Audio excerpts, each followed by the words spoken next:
सभी विद्यार्थियों को नमस्कार। आज हम एक ऐसा टॉपिक लेने जा रहे हैं जो रिट में, पटवार में और अन्य प्रतियोगिता परीक्षाओं में जिसकी अहम भूमिका होती है, और वो टॉपिक है संधि।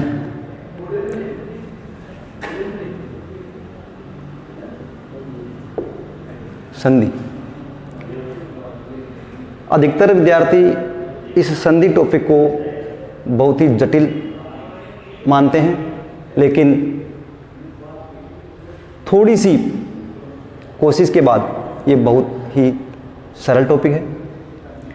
तो देखिए, संधि किसे कहते हैं। सर्वप्रथम हम संधि की परिभाषा देखते हैं। संधि होती है दो वर्णों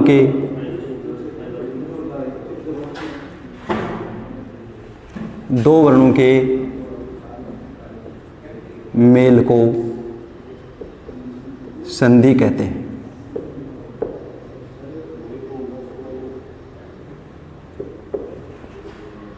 इसकी संस्कृत में परिभाषा होती है परः सन्निकर्ष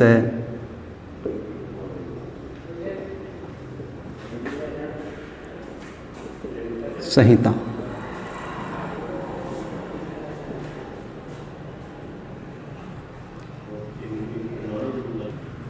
इसके बाद हम देखते हैं संधि के भेद।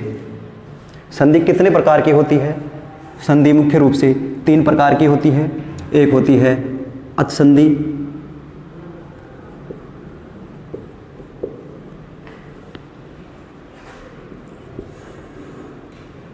जिसको स्वर संधि भी कहते हैं। दूसरी होती है हल, या इसको व्यंजन संधि भी कहते हैं। और एक होती है विसर्ग संधि। संधियां मुख्य रूप से 3 प्रकार की होती है, अच संधि, हल संधि और विसर्ग संधि। अब हम देखेंगे अच संधि। अच संधि किसे कहते हैं।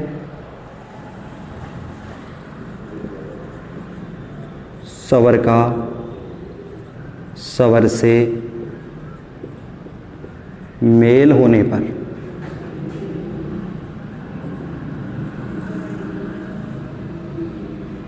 स्वर का स्वर से मेल होने पर जो विकार या परिवर्तन होता है,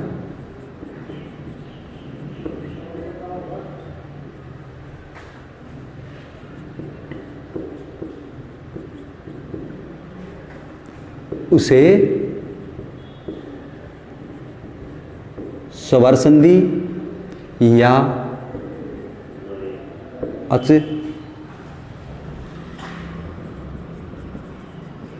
संधि कहते हैं।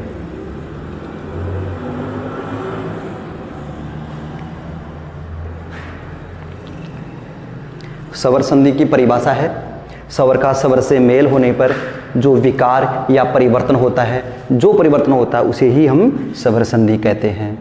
स्वर संधि में स्वर का स्वर से मेल होता है। स्वर क्या होते हैं। स्वर देखिए कौन कौन से होते हैं। सर्वप्रथम आज हम स्वर संधि ही पढ़ेंगे।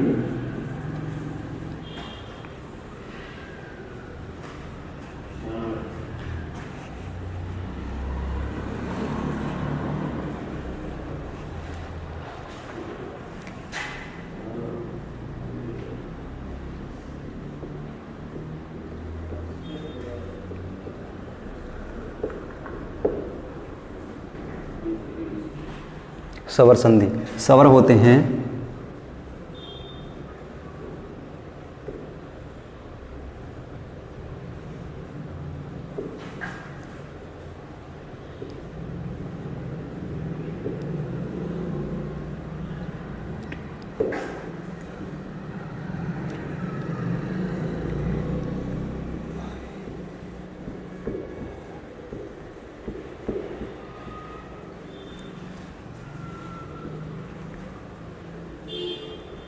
ये हमारे संस्कृत में स्वर होते हैं।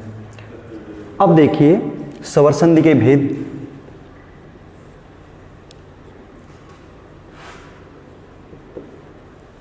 दीर्घ, गुणे, वृद्धि, यण, अयादि,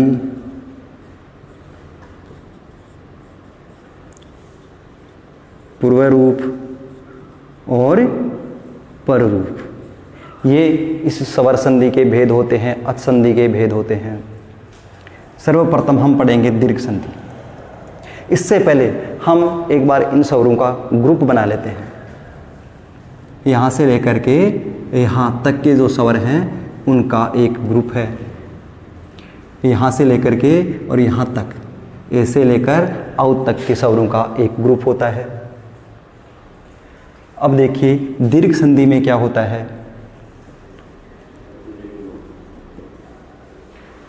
ए आ, पहले इसका सूत्र देखिए, दीर्घ संधि का सूत्र अकै सवर्णे दीर्घ, ये इसका सूत्र होता है। और इस सूत्र से यदि ए आ के बाद ए या आ आता है तो नाम से प्रतीत हो रहा है दीर्घ। दीर्घ का मतलब बड़ा, अर्थात बड़ा बन जाता है और ये आ बन जाता है। ये जो ग्रुप है वो ले लेते हैं पूरा ई के बाद यदि ई या बड़ी ई दीर्घ ई हो तो दीर्घ ई बन जाता है। हस्व उ या दीर्घ उ, इसके बाद में यदि हस्व या दीर्घ उ हो तो दीर्घ उ बन जाता है। इसी प्रकार से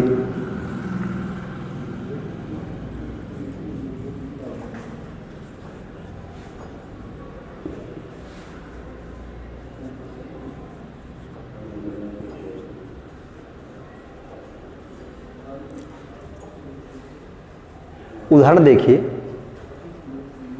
जैसे हिम प्लस आलय, यहाँ है ए, इसके बाद में आ। अभी आपने देखा ए आ के बाद यदि ए आ हो तो उसका आ बन जाता है और ये हो जाता है, आ बनने पर हो गया हिमालय।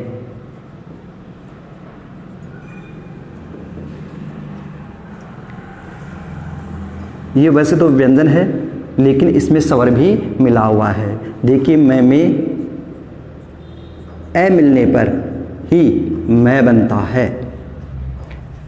मैं हलंत है, इसका मतलब ये मैं है वो व्यंजन ही है, लेकिन यदि इसमें ए और मिल जाता है तो मैं पूरा बनता है और इस मैं में ए मिला हुआ है अंत में, यानी यहाँ ए है और इस ए में आ मिलने पर आ बन जाता है और ये हिमालय होता है। ऐसे उदाहरण और देखिए,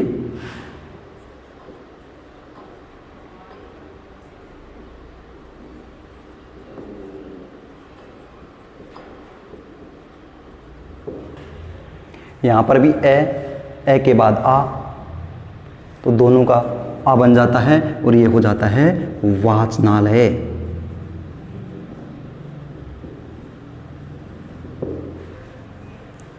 इसी प्रकार विद्या प्लस अर्थी, आ है यहाँ पर, यहाँ ए है और इन दोनों का आ बन जाता है और ये हो जाता है विद्यार्थी।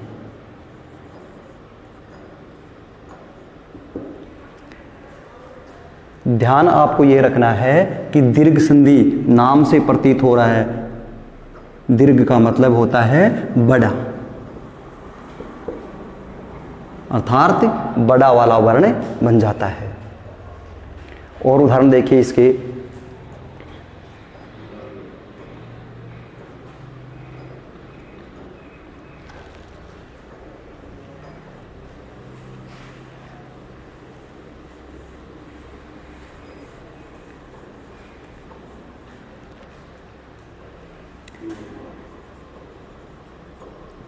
वधु प्लस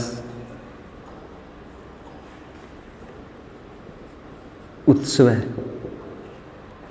यहाँ पर ऊ है और यहाँ पर भी ऊ है, दोनों का दीर्घ बन जाएगा और ये हो जाएगा वधुत्सव।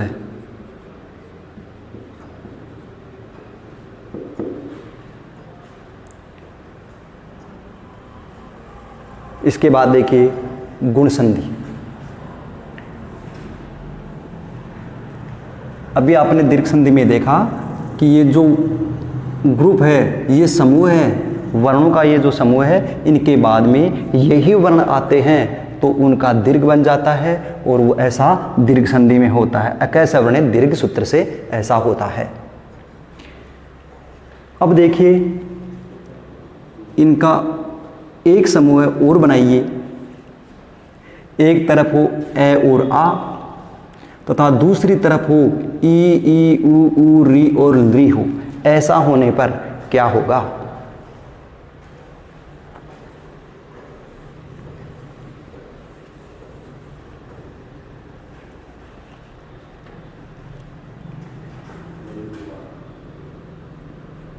सूत्र होता है इसका आद्गुण और इस सूत्र से बनता है एक तरफ हो ए और आ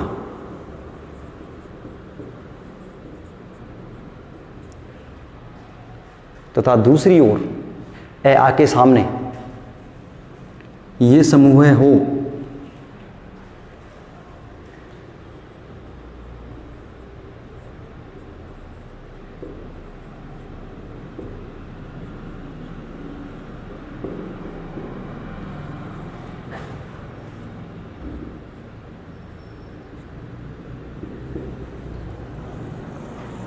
ऐसा होने पर ए आ के बाद यदि ई आए तो इस ई के स्थान पर ए बन जाता है। ए आ के बाद यदि ऊ आए, ए आ के सामने यदि ऊ आए तो इस ऊ का ओ बन जाता है। ए आ के सामने यदि री आए तो अर बन जाता है। इसी प्रकार ए आ के सामने यदि ली हो तो अल बन जाता है, इसके स्थान पर अल हो जाएगा। ऐसा होता है गुण संधि में। उदाहरण देखिए,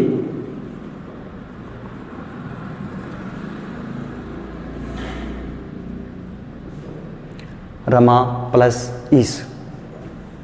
आ है यहाँ पर और यहाँ पर ई है। ए आ के सामने यदि ई आए तो इस ई के स्थान पर ए बन जाता है और ये हो जाएगा रमेश है।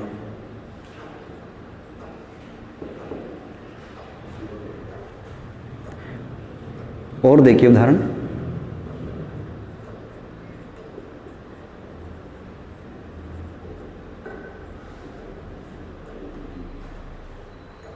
सॉरी, गण प्लस ईस। ए है यहाँ पर और ए के सामने ई है। ऐसी स्थिति में गुण संधि होती है और ई के स्थान पर ए हो जाएगा और ये हो जाएगा गणेश है।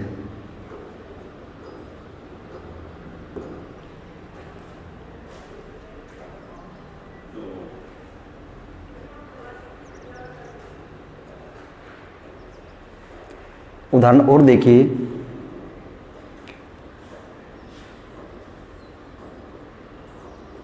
राका प्लस इसे।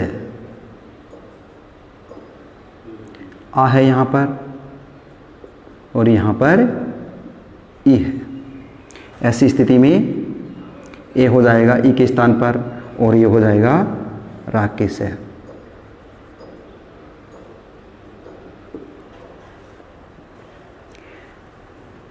देखिए एक बार दोबारा देखिए, दीर्घ संधि में क्या होता है? ए आ ई हस्व या दीर्घ ई हस्व या दीर्घ ऊ री और री हो तथा इनके सामने भी यही वर्ण हो तो इनका दीर्घ बन जाता है, बड़ा बन जाता है। गुण संधि में ये जो दीर्घ संधि में जो वर्ण थे, इन वर्णों के दो समूह बना लेते हैं। एक तरफ आता है ए आ, और ए आ के सामने ई उ री और ली, ये वर्ण आते हैं। तो ई के स्थान पर ए, उ के स्थान पर ओ, री के स्थान पर अर और ली के स्थान पर अल हो जाता है। ये उदाहरण है। अगर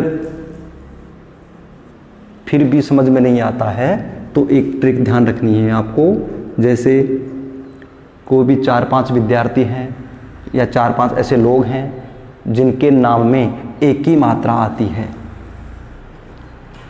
जैसे कि राकेश, रमेश, गणेश, उमेश,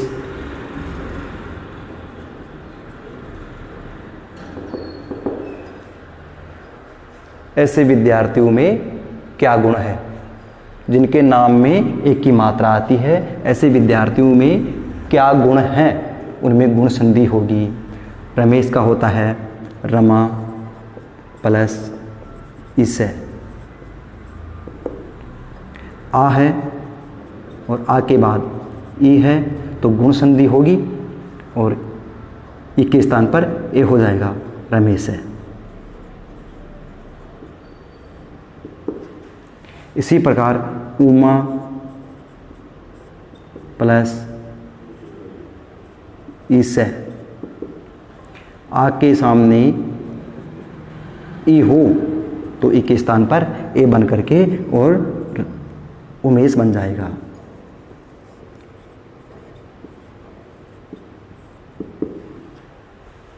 एक बार फिर देखिए, दीर्घ संधि में इन वर्णों के बाद में यही वर्ण आते हैं और उनका दीर्घ हो जाता है।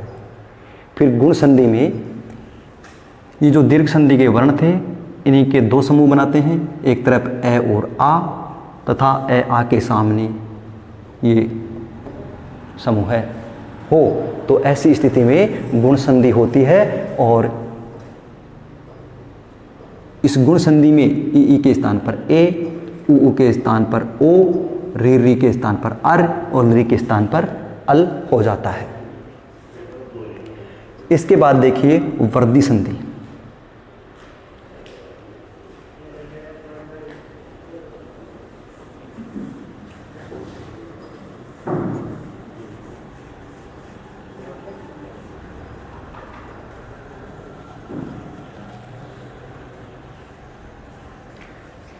इसका सूत्र होता है वर्दी रेची।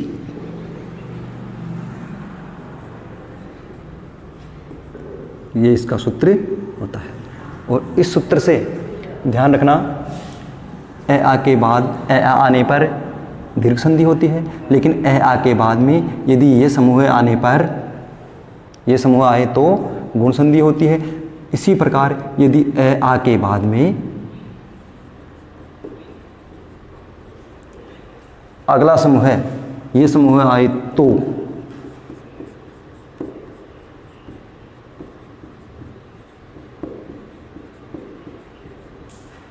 क्या होगा?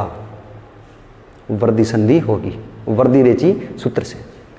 देखिए एक बार और, ए आ के बाद में ए आ आने पर दीर्घ संधि, ए आ के बाद में ये समूह आने पर गुण संधि, ए आ के बाद में यदि वो समूह आए तो वर्दी संधि होगी। वर्दी का मतलब होता है बढ़ना, बढ़ना अर्थात बढ़ी हुई मात्रा वाला वर्ण होगा। बढ़ी हुई मात्रा वाला वर्ण कौन सा है? इनमें तो आई और इनमें औ, ये बन जाएगा। ए आ के बाद में यदि ए आई हो तो आई बन जाएगा, ए आ के बाद में यदि ओ औ हो तो औ हो जाएगा। देखिए उदाहरण,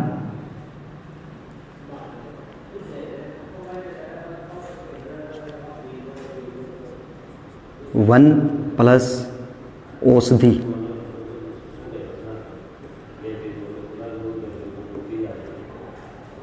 यहाँ अकार है, अवर्ण है और इसके बाद में ओकार है। ए आ के बाद में यदि ए आ आए तो दीर्घ संधि, ए आ के बाद में यदि ये समूह आए तो गुण संधि। लेकिन ए आ के बाद में वो समूह आए, ए आई ओ औ आए, तो ऐसी स्थिति में ए आई के स्थान पर आई और ओ औ के स्थान पर औ हो जाता है। जैसे वन प्लस औषधि है, यहाँ ए और उसके सामने ओ हो, तो ऐसी स्थिति में इस ओ के स्थान पर औ हो जाएगा, ये बन जाएगा और ये हो जाएगा वन औषधि।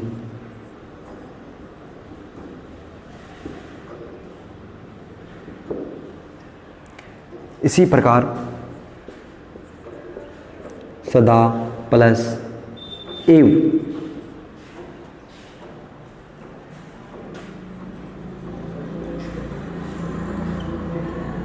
ए आ के बाद यदि ए आई ओ औ आए तो ए आई के स्थान पर आई और ये हो जाएगा सदैव।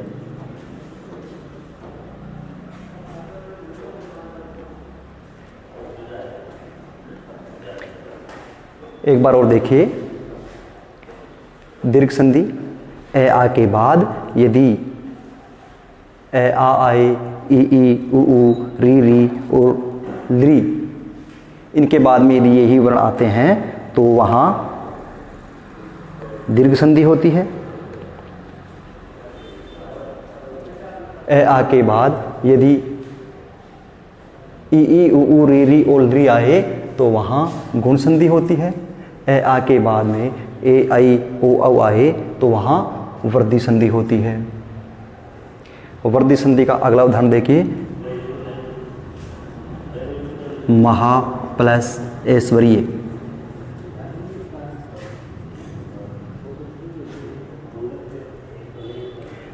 ए आ के बाद में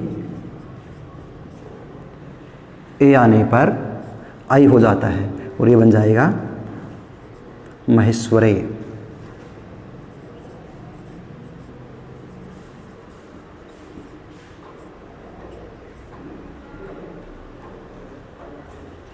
और देखिए इसका उदाहरण,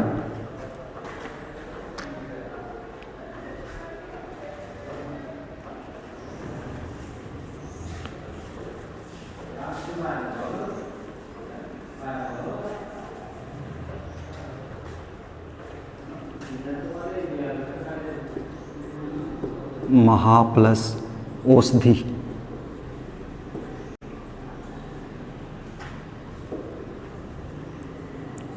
ए आ के बाद ए आई ओ औ हो तो वहाँ वृद्धि संधि होती है। वृद्धि का मतलब बढ़ना या बढ़ी हुई मात्रा वाला आएगा, इसके स्थान पर इसकी बढ़ी हुई मात्रा वाला ओ के स्थान पर औ हो जाएगा और ये हो जाएगा महौषधि।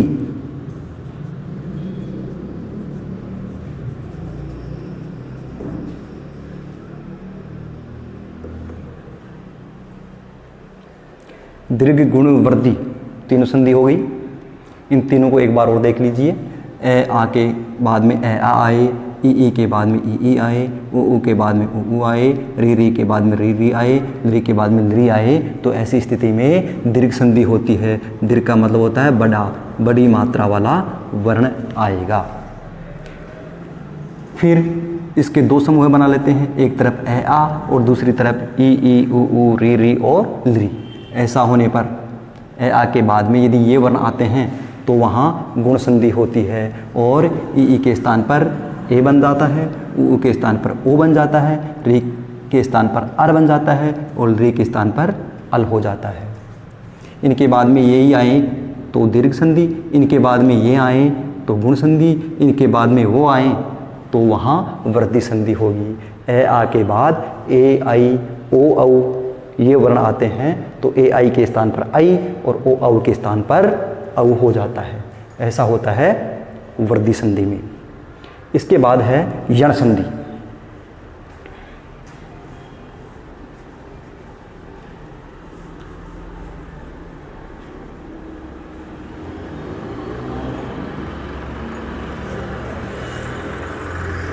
यण संधि, इसका सूत्र होता है इको यणची।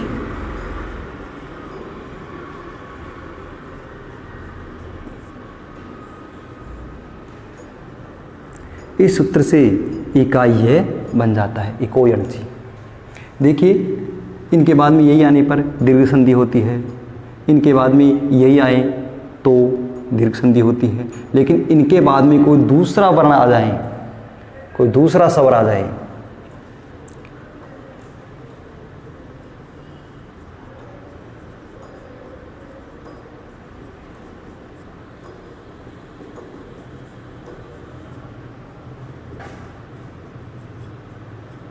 इनके बाद कोई असमान स्वर हो, कोई दूसरा स्वर हो,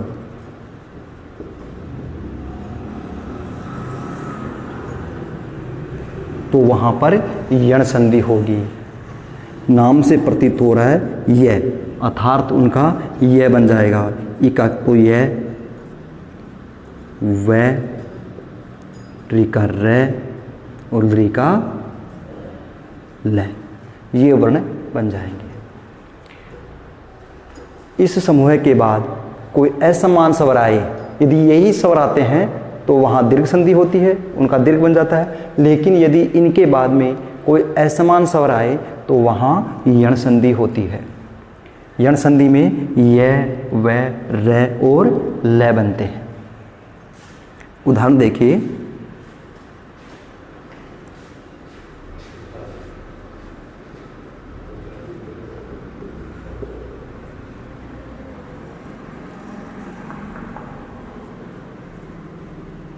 यहाँ पर ई है, ई के बाद में आ गया है, ई के बाद असमान स्वर है तो ई का क्या बनेगा, यह बन जाएगा, और यह में ये आ की मात्रा तो इनका बन जाएगा या।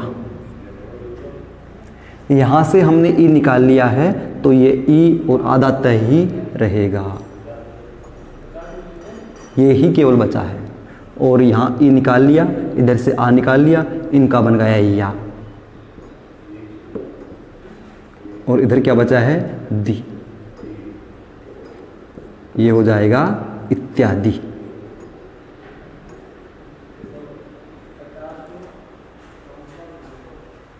इसी प्रकार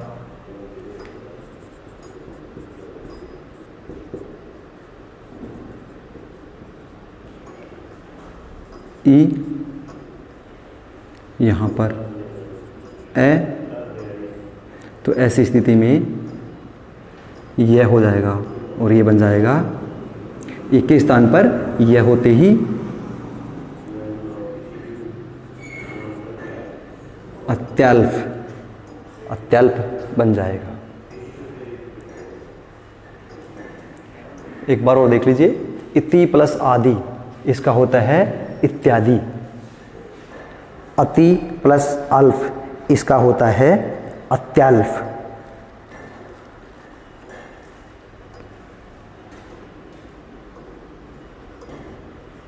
इति प्लस उक्त्वा, ई के बाद में असमान स्वर तो हो जाएगा इत्युक्त्वा, ई का यह हो जाएगा।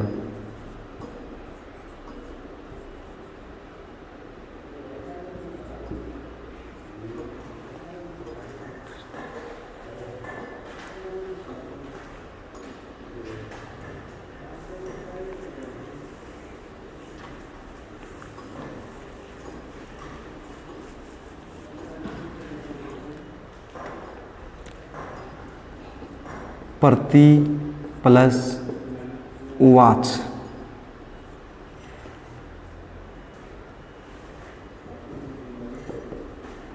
ई के बाद असमान स्वर हो तो वहाँ पर ई का यह हो जाता है और उ की मात्रा हो गई, और ये बन गया प्रत्युवाच। ये थी हमारी यण संधि।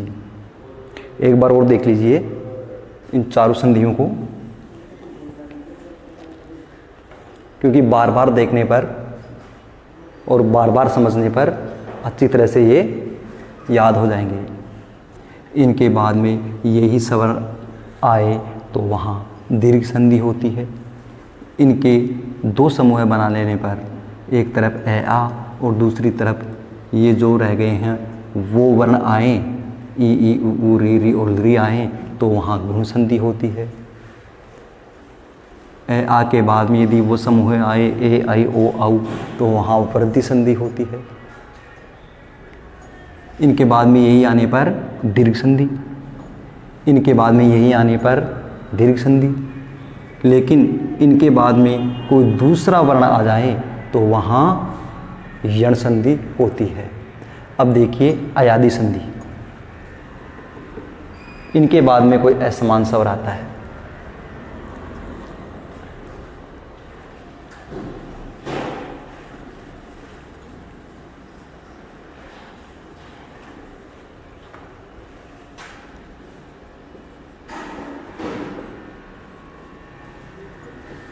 सूत्र होता है इसका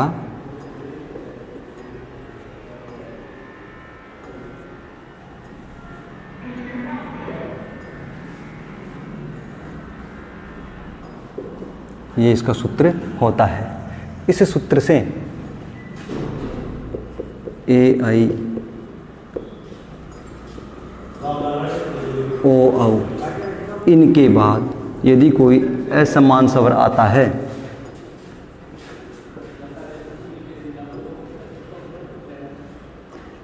ए आई ओ औ इनके बाद यदि कोई असमान स्वर आता है तो वहाँ पर एचो यवा याव इस सूत्र से अयादि संधि होती है। और इनका एक के स्थान पर अय, जैसा कि नाम से प्रतीत हो रहा है अय आदि, एक के स्थान पर अय और आई के स्थान पर आय, ओ के स्थान पर औ और औ के स्थान पर आओ, ये बन जाते हैं। अब उदाहरण देखिए, जैसे ने प्लस अनम, यहाँ पर ए है और ए के बाद असमान स्वर है, तो ऐसी स्थिति में ए के स्थान पर अय बन जाता है और ये हो जाएगा नयनम।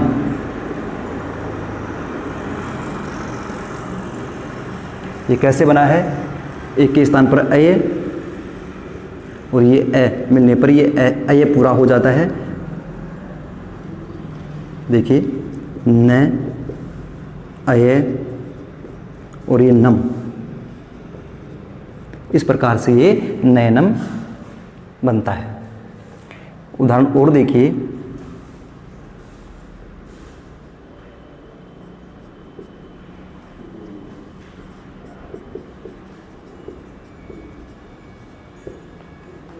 भो, यहाँ ओ है, इसके बाद ए, यानी ओ के बाद असमान स्वर होने पर ओ का औ हो जाता है और ये बन जाएगा भवनम। और देखिए उदाहरण,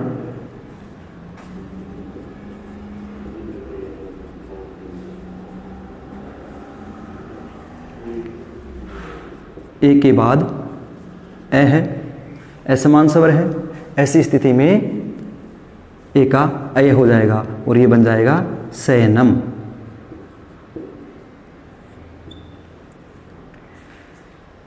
तो ये थे आज हमारे स्वर संधि के या अच संधि के 5 भेद, 5 प्रकार। इसके जो 2 प्रकार रह गए हैं वो अगली वीडियो में लेके आएंगे।